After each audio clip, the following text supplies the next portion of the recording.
Bogus डॉक्टरांवर कारवाईच्या मागणीसाठी 3 ऑगस्ट पासून आमरण उपोषणाचा इशारा. जिल्हा आरोग्य अधिकाऱ्यांवर दुर्लक्ष व संगनमताचे गंभीर आरोप. जिल्हाधिकाऱ्यांकडे निवेदन सादर.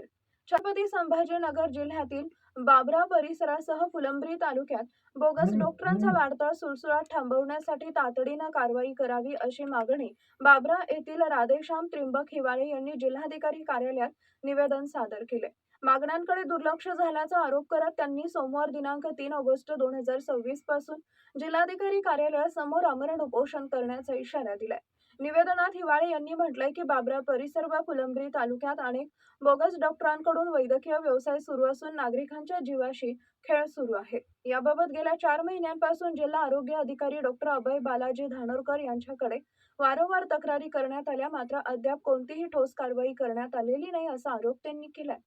प्रकरणाची सखोल चौकशी करून संबंधित बोगस डॉक्टरांवर कठोर कारवाई करावी व अशा प्रकारांना आळा घालावा अशी मागणी निवेदनाद्वारे करण्यात आली आहे. यापूर्वी कारवाईसाठी मुदत देण्यात आली होती, मात्र प्रशासनानं दखल घेतली नसल्यानं आता 3 ऑगस्ट रोजी आमरण उपोषणाचा अंतिम निर्णय घेतल्याचं हिवाळे यांनी स्पष्ट केलंय. दरम्यान उपोषणादरम्यान कोणताही अनुचित प्रकार घडल्यास त्याची जबाबदारी संबंधित प्रशासनावर राहील असा इशाराही निवेदनात देण्यात आला आहे. नमस्कार, मी राधेश्याम हिवाळे पत्रकार. फुलंब्री तालुक्यातील बोगस डॉक्टराबद्दल मी आरोग्यमंत्री प्रकाश आंबेडकर यांना भेटलो असता मी यांना निवेदन दिले होते. निवेदन दिले असता यांनी तात्काळ फोनद्वारे आरोग्य अधिकारी यांना बोगस डॉक्टरांवर कारवाई करण्याचे आदेश दिले होते. पण तरीसुद्धा ह्या आरोग्य अधिकाऱ्यांनी मंत्र्याच्याही आदेशाला केराची टोपली दाखवली आणि मी स्वतः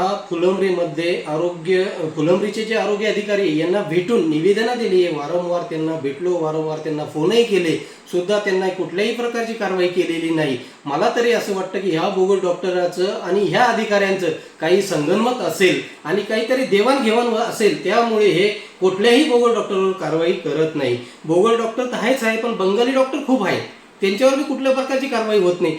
याचा अर्थ की या लोकांनी ठरवलेलं आहे की जे बी पेशंट आपल्याकडे येईल त्याच्या जीवाशी हे खेळ खेळतायत.